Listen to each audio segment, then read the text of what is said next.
Hear me out, bro. What if I told you that the practice of semen retention goes much, much deeper than just not busting these nuts?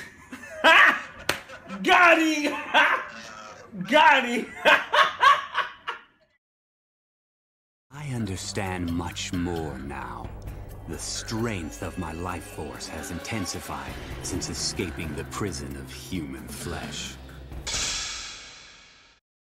The power of your seed goes far beyond what it may seem. This is something all ancient civilizations knew and passed on to us throughout the hidden meanings of their art and allegories, allowing those of us with the eyes to see and ears to hear to decode the secrets of this sacred secretion. Whether it was in the elixir of life, aka Amrita in Hindu mythology, ambrosia, the food of the gods in ancient Greece, or even the Christos, aka the Christ oil hidden within the metaphors of the Bible, these ancient stories have been shrouded with symbolism to inform the future generations about this profound esoteric knowledge. So in order for us to piece the puzzle up together and truly understand how powerful this practice really is, we must first start off with the Serpent of Fire, aka the Kundalini located at the base of your spine, which is the root chakra in Vedic philosophy and also the center of Yesod within the Kabbalistic tree of life. Now this serpent represents none other than our life force energy, aka the sexual energy that is the root source of all creation, intended to serve humanity along its evolution to higher planes of reality. Yet all throughout time, man has decided to abuse this power to satisfy his sensual pleasures, instead of using it to fulfill a higher purpose, slowly but surely feeding into these carnal desires and eventually finding himself at the lowest form of his nature. And it is only through sheer willpower and discipline over oneself that man can revert this process and seduce the serpent to serve him once again. By resisting to succumb to the domineering demands of his animalistic desires, man can gradually start to uncoil this snake and redirect his energy back up to the higher faculties of the mind, as he raises his consciousness to tap back in with the connection he has with the divine. And many records of conquering this serpent, symbolizing man overcoming his lower nature, can be found all throughout history, from Krishna reigning victorious over the serpent Aghasura, Hercules slaying the Hydra, or even the Buddha being depicted in meditation under the protection of the seven-headed snake Naga.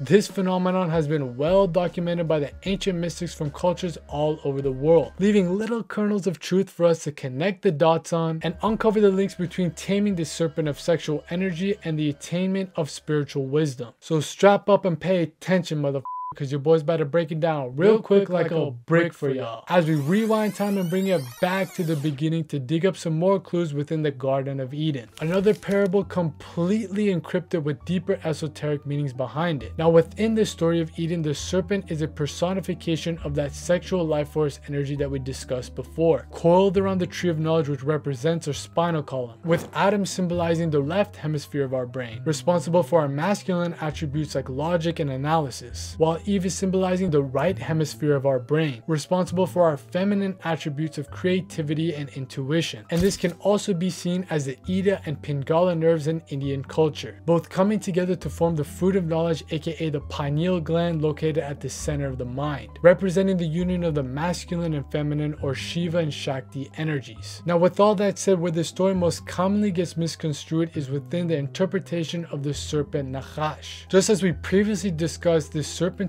energy can act as man's greatest ally towards spiritual unfoldment, or be the cause of his downfall if left untamed, as carnality suppresses the power of the soul and is the antithesis of spirituality. This is inevitably what caused the separation between Adam and Eve and their communion with the divine. Yet if we look a bit closer at the finer details of this story, we soon come to realize that the serpent was actually the source of their salvation. See, within Jewish gematria, the Hebrew science of numbers and letters, the name of the serpent in Eden, Nachash, adds up to the number 358, which is the same number as the word Mashiach, or Messiah, the anointed one. And if you've personally dabbled around the world of Jewish gematria, you know for a damn fact that the numbers don't lie, which leads us to further investigate and decode the story of Jesus awakening the Christ within. So stick with me, bro, because we're really about to dive into the deep end and uncover one of the biggest occult teachings of human history. Now when we read between the lines when it comes to the story of Jesus, Jesus, we soon come to realize that this is an anatomical representation of this divine alchemical process, breaking down how SR is the practice of turning base metals into gold, as well as pointing us towards the truth behind the kingdom not built with hands. And this is exactly why Jesus states for us to neither look here nor there. Behold, the kingdom of God is within you. As you knew, the illuminated mind, aka the cave of Brahma in Hinduism, was the seed to the soul, where matter eventually transmutes into spirit, bringing us closer to the core of reality. So with all that said, let's break the story down even further. Starting from the brain, the colostrum, known as the seed of consciousness, secretes a fluid, the seed of consciousness, that makes its way down to the sacrum, aka the sacred place, representing Jesus being born in Bethlehem. And interesting enough, this is actually where the story of Santa Claus coming down the chimney and dropping off presents actually comes from. Now, once this oil is at the sacrum, our sexual energy must help pump it back up the spine, analogous to Jesus traveling up along the Jordan River until it reaches the last and final 33rd vertebrae of the spine, a very special number with a much deeper meaning behind it, as it represents the intersection between the spiritual and physical world. And the symbolism of number 33 can be seen all throughout the different occult teachings of time, whether it's in the 33rd degree, aka the highest level of illumination within Freemasonry, the 33 deities in the Vedic pantheon, or even the 33 stages on the path to enlightenment in Buddhism. We can clearly see the signs and signals within the significance of this number. And now when it comes to the case of the Christ, 33 is the number of years he lived before he died on the cross, which falls right into line with the fact that the vagus nerve crosses over at the 33rd vertebrae, symbolic of Jesus being crucified at the age of 33, signifying the death of matter and the resurrection of spirit. And hey man, if you think we are here just reaching at this point, just take a closer look at the location of Jesus' death. Golgotha, which in Aramaic, one of the OG languages the Bible was written in, is translated to as the skull. Yeah, I know bro, this probably sounds crazy to you right now, but trust me, let's keep it moving because it only gets better from here. Now at this point, the sacred secretion has now raised up to the higher centers of consciousness, eventually arriving at the optic thalamus and making its way towards the pituitary and pineal glands, where it activates and awakens our third eye, causing the pineal gland to excrete endogenous DMT, the spirit molecule that has a goldish honey-like color to it. And also this energy causes the pituitary gland to release serotonin, the chemicals associated with the feelings of euphoria and bliss that has a white milky color to it. Nevertheless, this reaction in the body is known for bringing us into direct communication with the creator of all.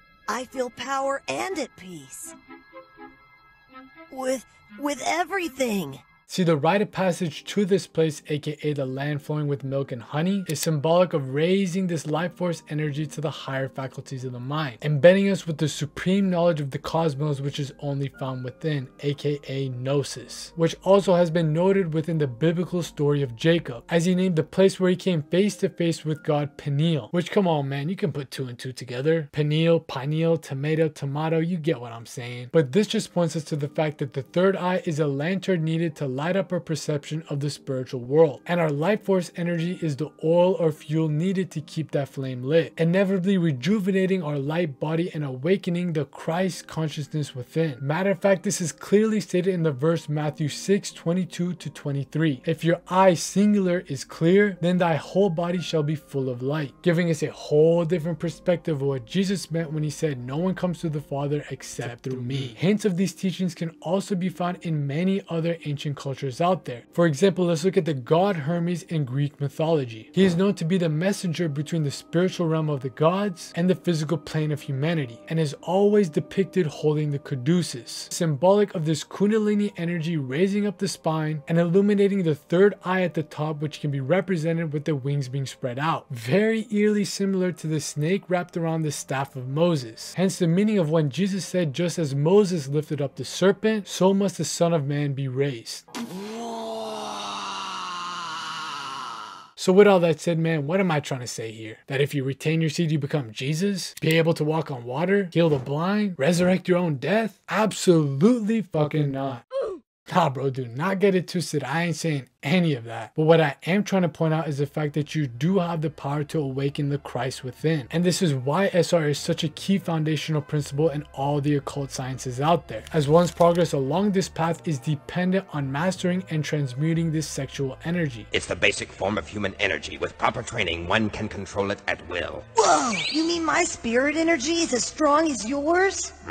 With a lot of hard work. Follow me. Hell, many of these spiritual doctrines out there have actually stated that without this in place, you simply will be unable to start on this path of pursuing these higher states of spiritual knowledge, due to the fact that in order for you to connect back with the source of all creation, you first must preserve the creative power within you that keeps you in contact with it. So as long as man is operating at his lowest form of nature, succumbing to the desires of lust, and depleting himself of this life force, he will never have the mystic perception needed to unlock the doors and understand the true nature of this reality, which is also stated within the message inscribed above the entrance at the Oracle of Delphi. Man, know thyself, and then thou shalt know the universe and its gods. Since it is only those who have vanquished the foes of their own nature on this path towards self-mastery that will have the secrets of the universe bestowed upon them. As above, so below. When man learns to conquer himself, he in turn learns how to conquer the game of life. So just keep that in mind as you progress on your own path when it comes to this journey, bro. Because as you can see from this video, this is some real deal shit that we're working with right here. SR goes far deeper than the general basic surface level self-improvement shit that you see here online. Now don't get me wrong, bro. Breaking out of these destructive habits and enjoying the benefits when it comes to SR is great, but this practice does not stop just there, as this is the key to helping you unlock the secrets of the universe and experiencing your highest self. But hell man, what do I know? All these connections can just be coincidence. So if you don't believe me, I don't blame you, bro, because this is something you, yes you, must experience firsthand to truly understand.